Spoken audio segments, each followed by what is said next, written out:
Hi, and welcome to English-Fabule. Are you learning English? Great. Let's learn English with a very interesting story. Don't forget to subscribe, like, and comment. Let's get started. Many people know Volkswagen cars. You might know the famous Beetle car or the fun VW bus. These cars often look friendly, but the story of the Volkswagen company is not simple or always happy. It has a very dark past. This story starts a long time ago in Germany. It is connected to the Nazi government and its leader, Adolf Hitler. This history includes some very sad and difficult things.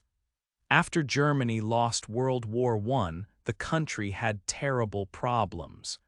Germany was forced to pay a lot of money to other countries in Europe because of the war damage. This amount was huge, like $500 billion in today's money. Because of this payment, Germany's economy was very weak in the 1920s. Many people could not find jobs, people struggled to buy food. The government printed too much money to try and pay the other countries. This printing made German money almost worthless. People sometimes burned money to stay warm in winter because it was cheaper than buying wood for fire. The German people were very unhappy and desperate. They wanted things to change. A political group called the Nazi Party used this situation. They promised jobs and a better life. They promised to make Germany strong again. By 1933, the Nazi Party had gained almost total power. Adolf Hitler became the leader, the Chancellor of Germany. Hitler said he would fix Germany's economy. He wanted Germany to make everything it needed itself, without help from other countries. One of his big plans was to build a large road system across the country.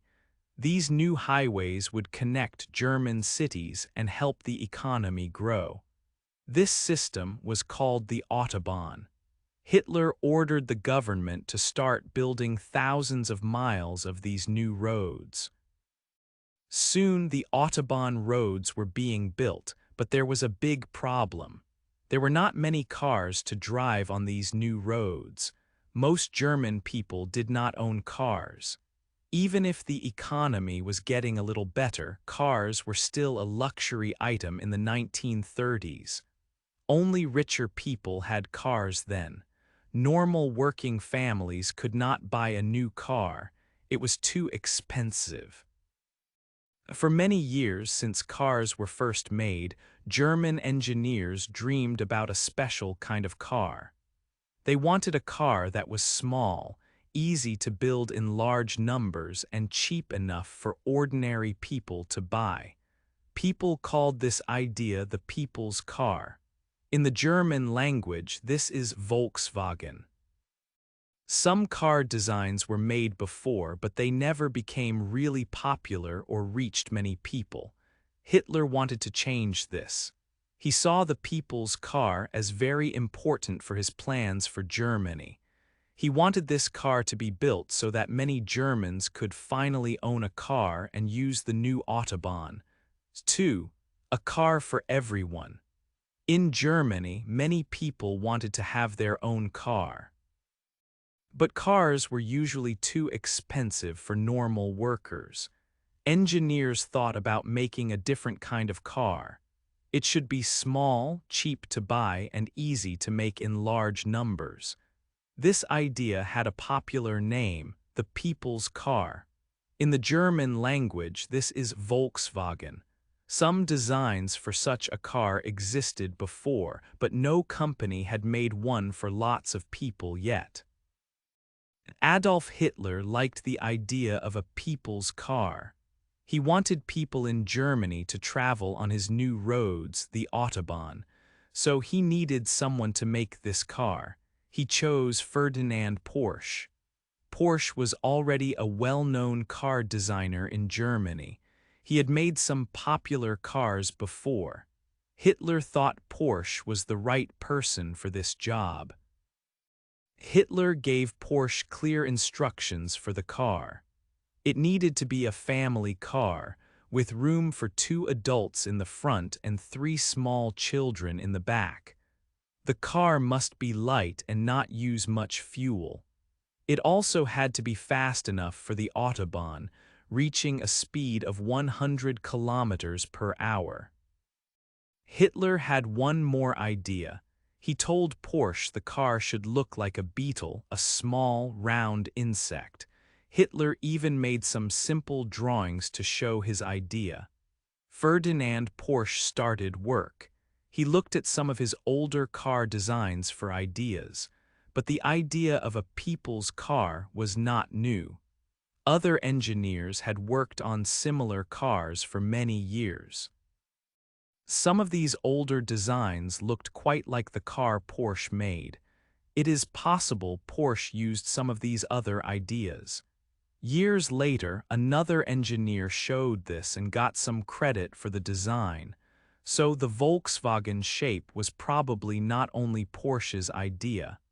By the year 1938, Porsche finished the design. He showed the car to Hitler. Hitler liked it very much. Now they needed a place to build the cars. The Nazi government, which was in charge of Germany, started building a very big new factory. This factory was in a place called Wolfsburg. It was a government project, and the car company was owned by the government at that time. Hitler decided the car should cost 990 German marks. This was cheaper than other cars, but still a lot of money for many families. Hitler first called the car the KDF-Wagen. Because the factory was still being built and many people needed time to save money, the government started a savings plan. People could pay just 5 marks every week. Each week, they gave their money and got a special stamp to put in a savings book. When they had paid all 990 marks, which took almost 4 years, they would receive their car. Many Germans thought this was a good plan. More than 300,000 people signed up. They put their money into the savings books each week. They hoped to finally own their own family car. 3. The War Factory. The year 1939 brought big changes to Germany and the world. In September, German soldiers invaded Poland. This event started World War II. This terrible war lasted for 6 long years. It changed life for everybody in Germany and many other countries. The war also stopped the exciting plan for the Volkswagen car. The brand new factory, built especially for this car, now had a very different job to do. People's hopes of owning their own affordable car were put on hold. The large factory stood in the town of Wolfsburg. It was built to make thousands and thousands of the people's car.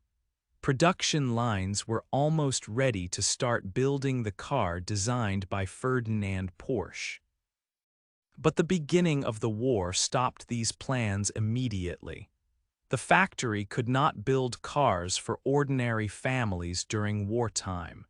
Its main purpose changed very quickly. Germany's leaders needed many things for the army, like weapons and vehicles. So the new car factory became a war factory. From the outside, it still looked like a place to make cars, but inside, its work was now focused on helping the military. The kind of vehicles made at the Wolfsburg factory changed completely. The first idea was the small, beetle-shaped car. It was designed carefully to carry a small family, 2 adults in the front and 3 children in the back. It also needed to be cheap and travel well on the new German highways. But the war needed strong vehicles for soldiers, so the factory started making military vehicles instead. These were not designed for family holidays. They were built for war conditions. Hitler said they needed space for 3 soldiers and a machine gun. The factory produced thousands of military cars, like the vehicle called the Kubelwagen, which was similar to a jeep. It also made other important things for the war, like parts for airplanes and maybe even other weapons. What about all the German people who were saving their money? Many ordinary workers had joined the special savings plan. They put stamps in their savings books each week. More than 300,000 people were saving 5 Reichsmarks every week. They trusted the promise from their leaders. They believed that after saving enough money, they would finally get their own Volkswagen car. Sadly, this promise was completely broken by the war. Not one person who saved money received their car. Their savings books became worthless pieces of paper. The Nazi government took all the money that people had saved. Millions and millions of Reichsmarks saved with hope by working families disappeared. This money did not buy any cars for the people. Instead, the government used all of it to help pay for the expensive war. They spent it on weapons, equipment, and supporting the army. The German people were deceived. They lost their hard-earned savings, and the dream of the people's car vanished as the war went on. The factory was now fully part of Germany's war effort. 4. Sad work and bad places. During the war, many German men were soldiers or police. Because of this, there were not enough workers for German factories. The Volkswagen factory needed many people to build military vehicles. To find workers, the company started to use prisoners of war. It also used people called forced laborers. These people came from countries Germany had taken over. They were not free. They had to work in the factory, but they were not paid. They worked like slaves. To keep these workers close to the factory, special camps were built nearby. There were 4 concentration camps and 8 forced labor camps around the factory town. Many thousands of men and women lived in these camps and worked at Volkswagen. Life was very difficult for these workers. They did not get enough food to eat, so they were always hungry. They were often cold, especially in winter. They had to work very hard for many hours every day. The company treated workers differently. How much food a worker got sometimes depended on which country they came from. People from some countries received a little more food than people from other countries, but all the forced workers suffered. They were hungry, cold, and worked too much. There was another place near the factory that was even worse. It was a home for babies called the Kinderheim. Before 1943, if a woman worker had a baby, she was usually sent back to her home country. But Volkswagen did not want to lose workers, so the rules changed. Mothers had to return to work very soon after their baby was born. The babies were sent to the Kinderheim. Volkswagen, not the army, was in charge of this place. Mothers hoped their babies would be looked after, but this did not happen. The Kinderheim was in 2 old wooden buildings. It was very dirty inside. There were many insects like flies and lice. These insects crawled on the babies. The babies were not kept clean. Their diapers were not changed often. Many babies were washed together in the same dirty water with only one towel. The staff at the Kinderheim did not take care of the babies. A doctor only came once a week for a very short time and did not check the babies well. The nurses did not help much either. They left windows open at night even when it was cold. The babies did not get enough food. They received only a little bit of bad milk each day. Because the babies were not cared for, they got sick. Sadly, most of the babies died. The number of deaths was nearly 100%. Between 365 and 400 babies died in the Kinderheim. When a baby died, the staff treated the body with disrespect. They wrapped it in paper, left it in a bathroom, and later put it in a cardboard box. The box was thrown into a mass grave with no name. This was a very sad and terrible part of the factory's story during the war. 5. A new start after war. The war ended in 1945. Germany was broken. The Volkswagen factory in Wolfsburg was also broken. Bombs from the Allied planes damaged it very badly during the war. Big parts of the roof were gone and there were large holes in the floor. Many machines inside were broken too. The factory was in ruins. After the war, the British Army came to Wolfsburg. They took control of the area and the factory. They needed someone to manage the factory. They chose a young British Army officer named Major Ivan Hurst. He was only 29 years old. Major Hurst was an engineer. He looked at the damaged factory and knew it was a very difficult job. There were many problems.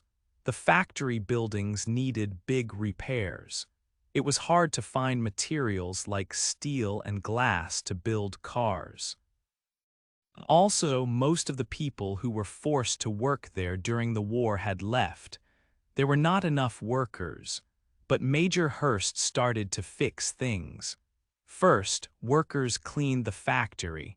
They repaired the broken machines and the buildings. Hurst needed more workers. He asked the British Army to let some German prisoners of war work in the factory.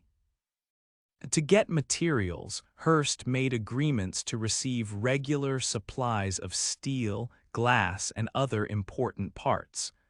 Slowly, the factory started to look ready to build cars again. Major Hurst had an idea. The British Army in Germany needed cars and trucks. Their own vehicles were old after 6 years of war. Hurst found one Volkswagen car, the Type 1 Beetle, that was not damaged by the bombs. He painted it green like an army car and showed it to the British Army leaders. They liked it. They ordered 20,000 cars. Soon after, they asked for 20,000 more.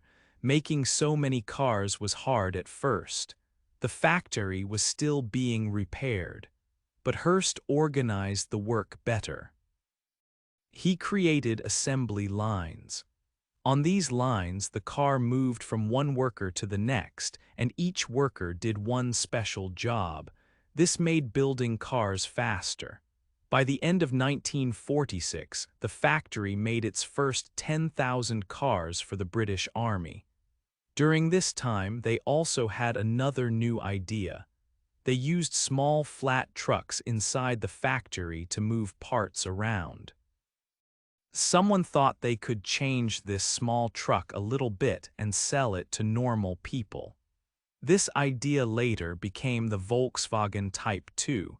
People know this vehicle better as the VW bus or camper van. Major Hurst did a good job. In just a few years, the ruined factory was working again. It was making 2 types of vehicles. It had workers and materials. The factory was ready for a new start. Soon the British would give the factory back to Germany. 6. Famous cars go everywhere.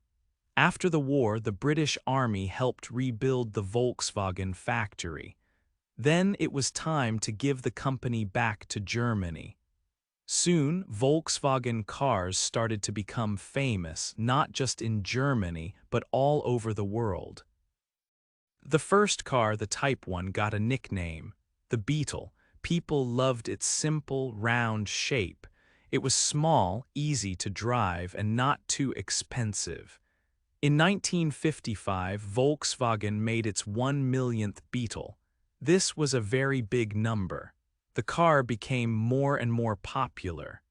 By 1972, the Beetle was the best-selling car in the whole world. More Beetles were sold than any other car model before it. It was a huge success. The second car, the Type 2, also became very famous. People called it the VW bus, the camper, or the bully. It was bigger than the Beetle and could carry more people or things. In the 1960s, many young people liked the VW bus. They used it for travel and camping. These young people often wanted peace and love, and the VW bus became a symbol for them.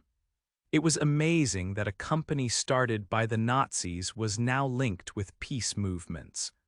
Volkswagen cars showed that Germany was changing and getting better after the terrible war. The Beetle and the bus helped improve Germany's image around the world. The company itself also changed. In 1960, the German government sold most of Volkswagen. It was not fully a government company anymore. With its success, Volkswagen started to grow bigger. It began to buy other car companies. In 1964, Volkswagen bought a group of German car makers called Auto Union. One of the car brands in this group was Audi. Buying Audi was an important step for Volkswagen.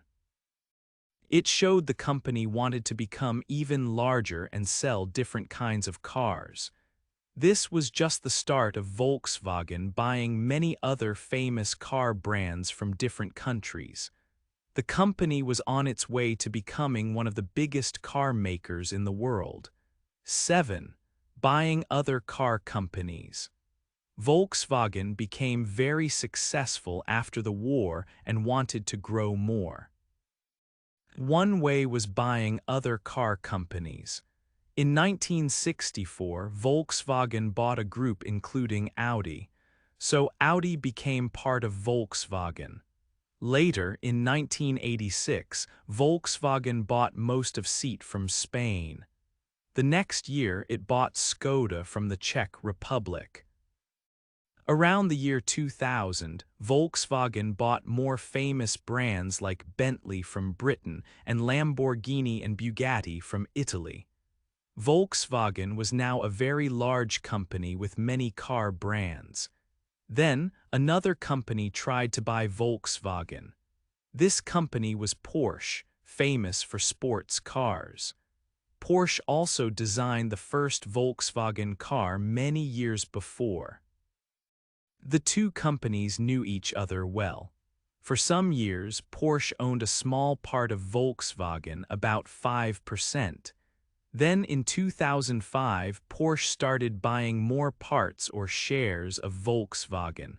Soon, Porsche owned more than 30%. The boss of Porsche said they did not want to buy the whole company, but secretly, Porsche did want to buy Volkswagen. In 2008, there were money problems in the world. Porsche used this time to buy more Volkswagen shares, often quietly. Many people who invest money, called investors, did not know Porsche owned so much. These investors thought Volkswagen's share price was too high and would fall. They bet money that the price would go down. Then Porsche surprised everyone. They announced they owned almost half of Volkswagen shares and planned to get more, up to 75%. This news meant the share price would not fall. The investors who bet the price would fall got scared. They rushed to buy shares fast. This pushed the Volkswagen share price very high for a short time. For about 2 days, Volkswagen was the world's most valuable company. But Porsche's plan failed. To buy all the shares, Porsche needed more money. They had borrowed a lot of money, about 10 billion euros, and now had big debts they could not easily pay back. They could not get the last bit of money needed. Their plan failed because of this large debt. Now Porsche had money problems. Volkswagen worried Porsche might sell its Volkswagen shares. So Volkswagen acted first and decided to buy Porsche. In 2009, Volkswagen got money from investors and bought almost half of Porsche. 3 years later, in 2012, Volkswagen bought the rest of Porsche. The company that tried to buy Volkswagen was now owned by Volkswagen. Volkswagen had to help with Porsche's debts, but adding Porsche made Volkswagen even stronger and more profitable. Volkswagen was now an even bigger car company. 8. A big lie. And today, Volkswagen wanted to sell more cars, especially diesel cars. Around 2009, they started telling people about their new, clean diesel cars. They said these cars were good for the environment. These cars passed the tests for pollution rules. Volkswagen even won awards for these clean cars, but this was not true. It was a big lie. Inside many Volkswagen diesel cars there was secret computer software. This software was smart. It knew when the car was in a test. During a test, the software changed the car's engine. The engine used less fuel and had less power. This meant the car made less pollution during the test, so the car passed the test. However, when the car was driving normally on the road, the software turned off the special test mode. The car went back to normal. Then it polluted much more. Some cars made up to 40 times more pollution than the rules allowed. This pollution is bad for the air and people's health. It can cause breathing problems and other illnesses. For years, nobody knew about this secret software. Then in 2014, some university researchers decided to test the cars on real roads, not just in a test center. They were surprised. The cars made much more pollution on the road. They told the government in the United States. This started a big problem for Volkswagen. People called it dieselgate. Many people were angry. Volkswagen cheated its customers and broke the rules. The company had to say sorry. They had to recall millions of cars around the world. About 11 million cars had the cheating software. Volkswagen had to pay a lot of money. They paid fines to governments and money back to car owners. The total cost was huge, around $35 billion. The main boss of Volkswagen, the CEO, lost his job. You might think this big scandal hurt Volkswagen badly. It did cost them a lot of money and trust, but something surprising happened. Only 1 year later, in 2016, Volkswagen sold more cars than any other company in the world. They became the world's biggest car seller, even after the big lie. Today, the Volkswagen Group is still very large. It owns many famous car brands like Audi, Porsche, and Bentley. The company has a long history. Some parts of its history are very dark, like during the war. Other parts, like the dieselgate scandal, show recent problems. Volkswagen makes popular cars, but its story is complex, with both success and serious mistakes. Hey there! Just a second before you go. If you learned something new today, please give this video a like, write your thoughts in the comments, and subscribe to the channel. It only takes a second, and it really, really helps to create even better English videos for you. Your support means the world. Thank you.